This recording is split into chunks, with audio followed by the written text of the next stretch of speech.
Hello, I'm Darren again. Today's question asks, what are the signs, the stages of an abusive relationship? Other questions around this topic include, what are the signs of coercive control? How do abusive people condition their victims? And what is it happens when someone realizes they are being abused the whole time? So today I'm going to outline the stages of coercive control from the beginning of the relationship to the point when someone realizes that the behavior that has been normalized is far from normal, right through to the end of the relationship. So, if you like this video, if you find it interesting, if you find it helpful, please consider subscribing to my channel. So first of all, the early stages, the beginning of the relationship. And this is often referred to as the honeymoon phase. Now this can involve a lot of romance, a lot of fun, a lot of gifts. The abuser may be showing their victim a lot of attention, a lot of love, and validating them. They're showing them a lot of positive regard and being everything that you would want in a partner. And it's during this stage that the victim is being conditioned, they're being groomed to become dependent on their abuser. Dependent for a lot of those things I've just mentioned, but at the same time, they are being slowly isolated from their friends and from their family. And this might be quite subtly at first. Things like, I was hoping we could have spent some time alone together. We rarely get to do that. I was looking forward to it just being you and me. It may then progress on to the abuser being maybe quite distant whenever they're going out together to meet others and being quite offhand whenever they get home. There could be changing plans at the last moment. They can't go because they feel ill or tired or perhaps they're too busy. Then it might progress a little bit further. I don't like how your friends treat me. I don't like how they talk to me. Your family don't seem to like me very much. It may progress even further. I don't trust this person. That person is not good for you. Your family are controlling you and manipulating you. I only want what's best. And while this is going on, the victim is learning that the love, the kindness, the fun is absolutely great whenever things are great. But when things aren't so great, like maybe there's a disagreement or even an argument, they are reminded of the gifts, the love, the acts of generosity, and the kindness to make them feel guilty. They also learn that these things are withheld until they comply again. The victim is becoming trauma bonded. They are being conditioned to depend solely on the abuser through a series of both positive and negative reinforcement. And as the relationship progresses, the victim learns to adapt to a new way of life. They adopt new responses, new behaviors to please the abuser. They learn to manage the situation to mitigate the negative reinforcement that has been introduced. They may even learn a new language, learn not to use certain words, learn what to say, what not to say, when to say it, and when to keep quiet. Their sense of self, their sense of reality begins to become distorted as the abuser gaslights them more and more. This can involve the rewriting of narratives, picking up on any small fault as evidence that the victim is wrong about something. The abuser may even claim to know more about the victim than they know about themselves. As the relationship progresses further, the victim is held to account for the abuser's moods, emotions, behavior, indeed everything that is wrong with the relationship. They can be constantly on eggshells around their abuser, worrying what mood they're going to be in today. However, they also know that they are deeply unhappy with the situation. Nothing they ever do to try to make things better works, and they no longer compromise in order to get the love and attention. More often than not, they compromise just to avoid the punishment. Their life is a constant strain. But one day something happens and they come to a realization, and this can happen in many different ways. Perhaps they read a newspaper article or see something online. They may watch a television program or something that's been in the news, and they realize it mirrors their relationship. They realize this is not about me being selfish or me being stupid, me being useless. This is abusive. Maybe my depression, my anxiety, my stress isn't the problem. Perhaps it's more a symptom of the problem. They begin to educate themselves more. They learn about narcissism, learn about coercive control, trauma bonding, and so on, and they become more informed. And as they become more informed, they begin to reevaluate themselves, reevaluate their partner, and indeed the relationship. They may even remember who they were, how they were before they got involved with this person.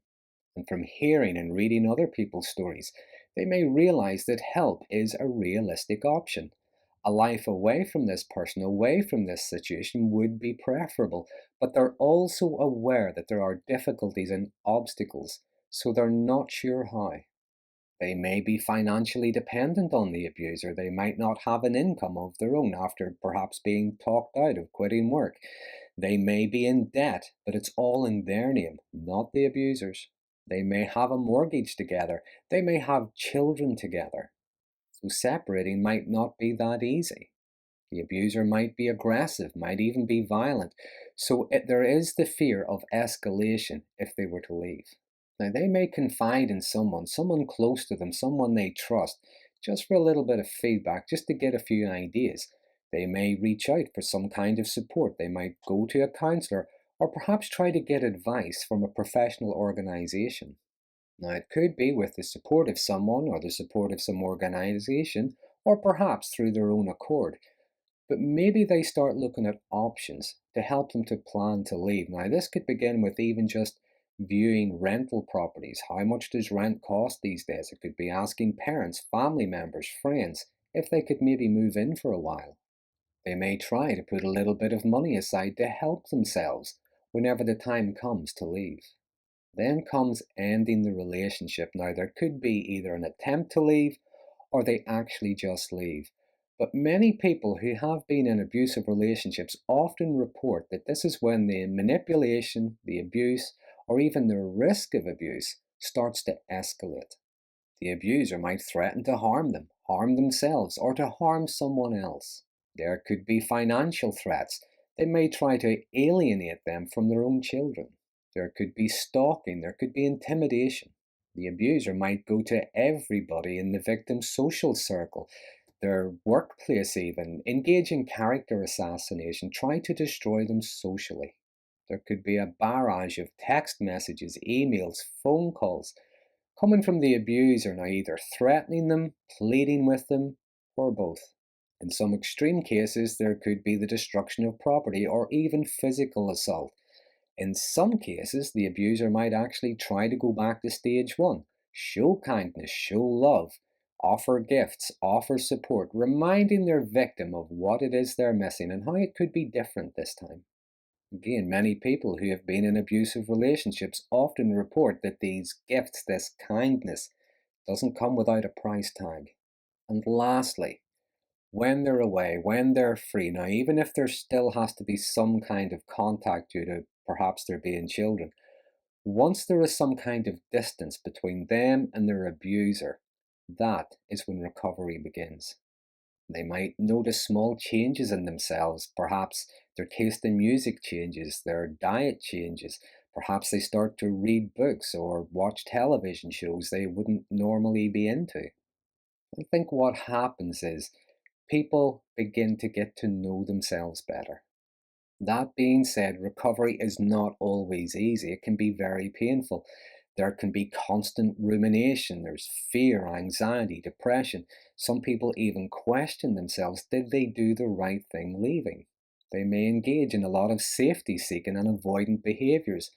Now, I think one of the reasons for this is whenever someone is in a very difficult situation, when they're going through a period of stress, they're putting every resource they have just to sometimes get through the day. It is only afterwards, it's only after the event, it's only after the situation they start to reflect on what really happened. They start to reflect on what they would have liked to have been different, the things they might have done and said that might have changed things. But they also learn from experience.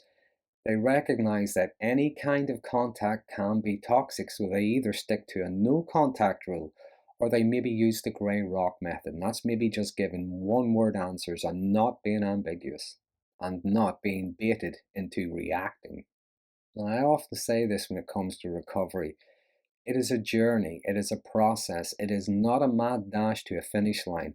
It can take time, it can take patience and a lot of self-compassion and learning to trust others, to have helpful, healthy relationships with other people. Now, if you have been in or are in an unhealthy, abusive relationship, I would invite you to think about reaching out to someone for support. Counseling is maybe a good place to start, but there are many organizations out there that do specialize in supporting people who are in abusive relationships. So, that is a brief outline of the stages of a coercive, abusive relationship. There are many things I could have added. By always, please feel free to use the comment box below. There are some interesting conversations start around these videos.